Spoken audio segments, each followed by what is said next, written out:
오늘은 수포자를 위한 수학 부담 없이 배우는 기술 통계의 중요한 방법인 중심 경향성 측정, 삼포도 측정, 분포의 형태입니다.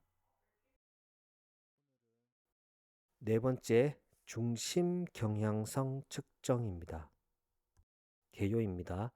중심 경향성, Central Tendency, 중심 경향성 측정은 데이터의 중심값을 찾는 방법입니다. 데이터가 어떤 구간에서 집중되어 있는지를 우리는 이해할 수 있습니다. 중심 경향성의 측정 방법은 평균, 중앙값, 최빈값이 있습니다. 평균은 mean, 중앙값은 median, 최빈값은 모드입니다. 평균은 모든 데이터의 값을 더한 후 데이터의 개수로 나눈 값입니다. 장점은 모든 데이터를 더했기 때문에 모든 데이터를 반영하므로 전체적인 데이터의 중심을 알 수가 있습니다. 하지만 단점은 모든 데이터를 반영했기 때문에 그 중에 하나가 이상치가 있다고 하면 그 이상치의 값에 의해서 평균이 민감하게 움직입니다. 중앙값은 데이터를 가장 작은 값, 가장 큰 값을 크기 순서대로 일렬로 쭉 정렬을 했을 때 가장 중간에 있는 값입니다. 장점은 이상치의 영향이 없습니다. 가장 중간에 일렬로 쭉 정렬했을 때 중간에 있는 값이기 때문에 어떤 낮은 영역에 이상치가 있든 높은 영역에 이상치가 있든 중간에 있는 값은 항상 일정합니다. 하지만 모든 데이터를 고려하지 않은 값이기도 합니다. 최빈값은 데이터에서 가장 많이 나온 값입니다. 장점은 범주형 데이터에서 최빈값은 주로 사용이 되고요. 데이터의 빈도를 반영을 합니다. 단점은 이 최빈값은 평균값, 중앙값은 딱 하나이지만 이 최빈값은 그 데이터에서 한 개가 아니라 여러 개가 나올 수 있습니다. 왜냐하면 A, B, C, D가 있다고 하면 A도 5개, B도 5개, C는 3개 이렇게 나올 수가 있기 때문입니다. 그렇기 때문에 이 최빈값은 어떤 대표하는 유일한 값이 아닙니다. 그래서 일반적으로 우리가 어떤 데이터의 분포를 보면 평균, 중앙값, 최빈값은 일치할 수도 있고 그 값이 달라질 수도 있습니다. 그 예가 오른쪽에 있는데요. 오른쪽에서 보면 오른쪽 꼬리 분포, 대칭 분포, 왼쪽 꼬리 분포가 있습니다. 오른쪽 꼬리 분포는 최빈값이 가장 작은 값이고 그 다음은 중앙값, 평균이 가장 높은 값입니다. 왜냐하면 오른쪽 꼬리 분포는 주로 낮은 값에서 많은 점유율이 있고 데이터가 큰 이 오른쪽 영역에서는 적은 값이 있지만 적은 쪽과 많은 쪽의 갭이 엄청 큰 거죠. 대칭 분포는 평균값, 중앙값, 최빈값이 일치하는 분포입니다. 왼쪽 꼬리 분포는 오른쪽 꼬리 분포와 반대로 평균이 가장 낮고 중앙값, 최빈값이 가장 높습니다. 다섯 번째, 삼포도 측정입니다. 개요입니다. 이 삼포도는 중요한 개념입니다. 특히 다음 장에서 제가 설명드릴 분포와 삼포도는 개념이 다르고 많은 사람들이 그 삼포도와 분포의 개념을 혼돈하고 있습니다. 그래서 중요한 개념입니다. 삼포도는 variability이고 삼포도 측정은 데이터가 얼마나 퍼져 있는지 얼마나 퍼져 있는지를 나타내는 값입니다. 데이터의 분포, 일관성 및 병동성을 우리는 이해할 수 있습니다. 보통 산포도를 측정하는 방법은 4가지가 있습니다. 범위, 사분위수, 분산, 그리고 표준 편차. 범위는 레인지라고 하고, 범위는 전체 데이터에서 가장 큰 값과 작은 값의 차이입니다. 이 범위의 장점은 계산하기가 간단합니다. 가장 큰 값 빼기 가장 작은 값을 하면 되고, 그러면 범위가 나오고, 즉 데이터가 얼마나 퍼져 있는지 우리가 알 수가 있고, 기본적인 산포도를 이해할 수 있습니다. 단점은 이상치에 민감합니다. 예를 들어서 98%가 10이라고 하는 범위가 있는데, 가장 큰 값과 가장 작은 값이 엄청나게 멀리 떨어져 있다고 하면 그 범위가 실제로 98%는 범위가 10인데 계산상으로는 100, 200이 나올 수 있습니다. 이와 같이 이상치에 민감합니다. 사분위수, IQR이라고 하고 인터쿼타일 레인지라고 합니다. 즉 사분위수는 데이터를 가장 작은 값에서 가장 큰 값, 일렬로 쭉 정렬을 했을 때 Q3, 즉 하위 75%, Q1, 하위 25%, Q3 빼기 Q1으로 데이터 중간 50%의 범위입니다. Q3가 하위 75%이고 Q1이 하위 25%죠. 그거의 빼기니까 50%가 되고 75 빼기 25라는 말은 범위가 되는 거죠. 그래서 데이터 중간 50%의 범위입니다. 장점은 이상치의 영향이 없습니다.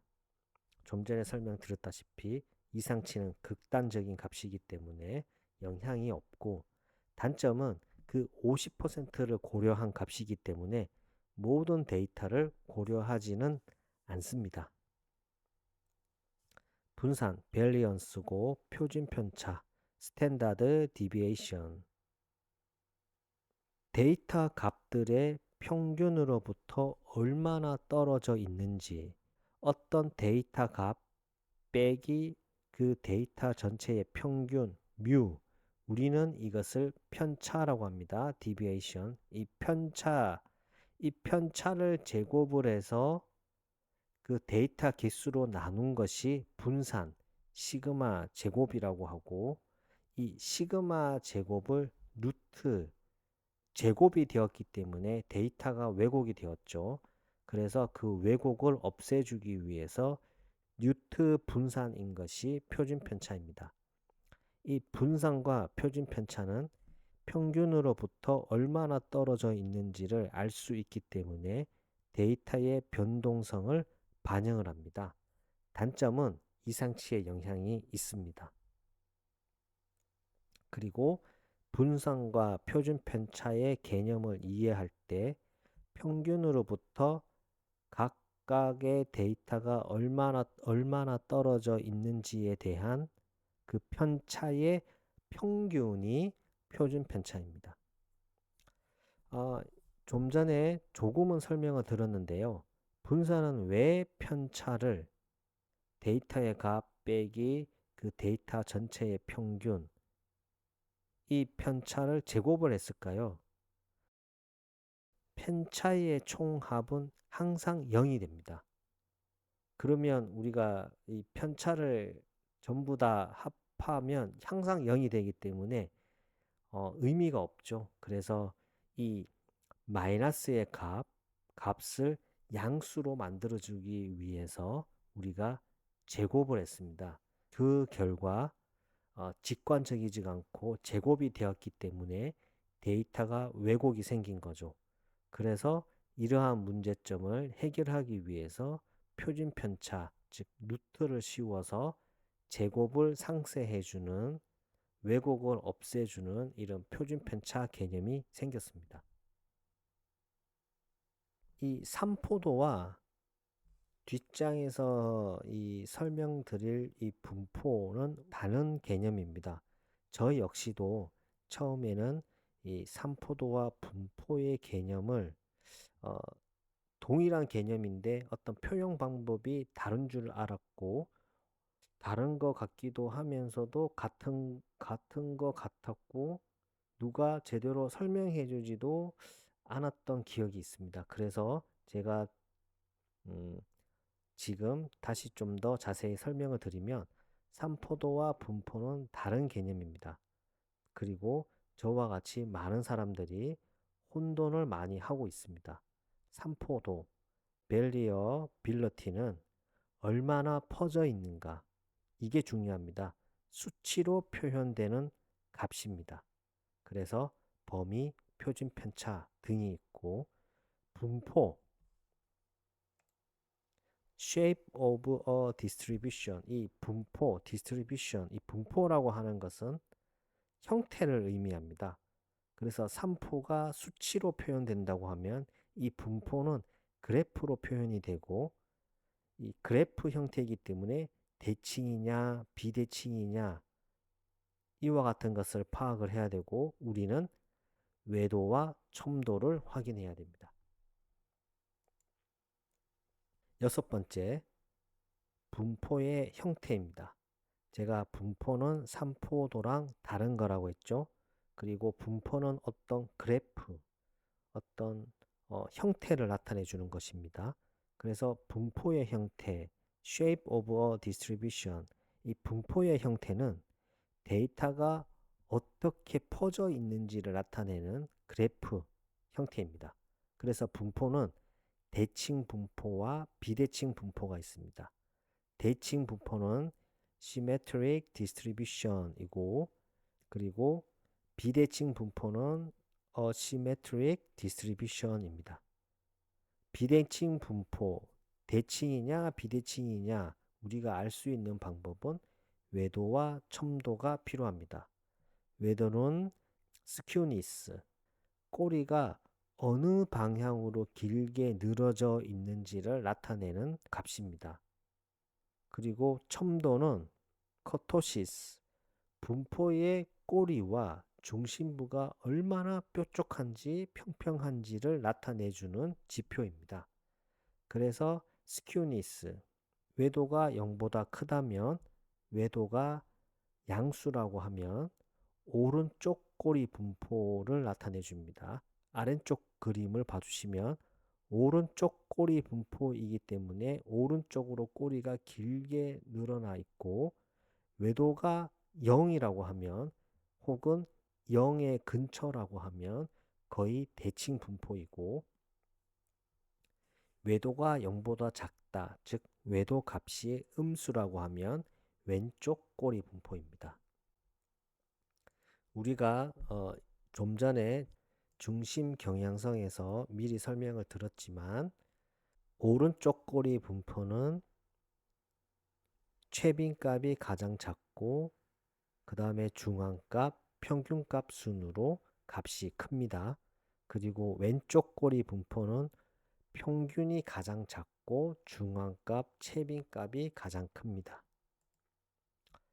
첨도는 첨도가 0보다 작다라고 하면 첨도가 0일 때, 즉 정규 분포의 뾰족한 정도보다 낮아지고 전체적인 이 꼬리가 옆으로 퍼져서 평평해집니다.